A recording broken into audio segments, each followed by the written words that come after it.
14 বছর বয়সী এক কিশোরীকে রেস্টুরেন্টের মধ্য নিয়ে জোরপূর্বক ধর্ষণ করে এক যুবক। আর পাশবিক নির্যাতনের সময় ভিকটিমের চিৎকারের শব্দ আড়াল করতে জোরে জোরে গান বাজাচ্ছিল তার বন্ধুরা। রোববার দুপুরে সিরাজগঞ্জের কামারখন্দ উপজেলার জামতল ডেরা ফাস্টফুড অ্যান্ড চাইনিজ রেস্টুরেন্টে এই লোমহর্ষক ঘটনাটি ঘটে। নির্যাতিত ওই কিশোরী উপজেলার কর্ণসূতি গ্রামের বাসিন্দা ও স্থানীয় একটি মাদ্রাসার ছাত্রী। সোমবার দুপুরে Shahid M Mansur Ali medical college হাসপাতালে গুরুতর আহত ওই কিশোরীর অস্ত্রোপচার করা হয়েছে।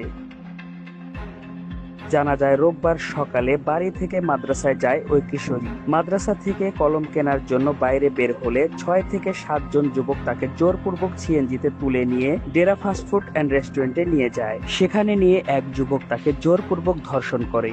বাকিরা জোরে জোরে গান বাজাতে থাকে যাতে কিশোরী চিৎকার বাইরে না যায়। এক পর্যায়ে কিশোরী অসুস্থ হয়ে পড়লে ধর্ষক ও তার বন্ধুরা তাকে সিরাজগঞ্জ হাসপাতালে নিয়ে যায়। এরপর ভিকটিমের পরিবার বিষয়টি জানতে পারলে তারা পালিয়ে যায়।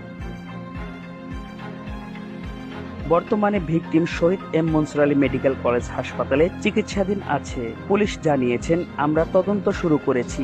ডেরা ফাস্টফুড অ্যান্ড চাইনিজ রেস্টুরেন্টকে ক্রাইম সিন হিসাবে চিহ্নিত করে পুলিশের হেফাজতে নেওয়া হয়েছে। গতকালকে সকালে মেয়েটা স্কুলে মাদ্রাসায় যাওয়ার কথা বলে বের হলে মাদ্রাসায় গেছে। মাদ্রাসা থেকে ওই বর্ণনা হচ্ছে রাস্তায় কলম কেনার জন্য বের হইলে বলছে যে হচ্ছে তাকে সিএনজি করে নিয়ে জামতল স্টেশন, ওখানে একটা পার্ক আছে, ওই পার্কের সামনে একটা রেস্টুরেন্ট আছে, রেস্টুরেন্টের মধ্যে নিয়ে যায় 1 নম্বর আসামি সে তাকে ধর্ষণ করার পরে ওই অন্য আসামিরা পাশে ছিল, তারা মানে জোরে জোরে গান বাজাচ্ছিল যাতে বাইকটায় কোনো বোঝা না যায়।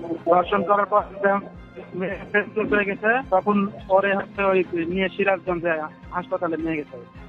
এই নিয়ে হাসপাতালে নিয়ে যাওয়ার পর হাসপাতাল থেকে যখন ফোন দেয় তখন ভিকটিমের লোকজন জানতে পারে যে হাসপাতালে যায়, যা এই ঘটনা বিস্তারিত শুনে পরে আমাদেরকে জানায়। আমরা তাৎক্ষণিক রাত্রে ওখানে পুলিশ পাঠাচ্ছিলাম, পাঠায় এখন এটা মামলা প্রক্রিয়াধীন।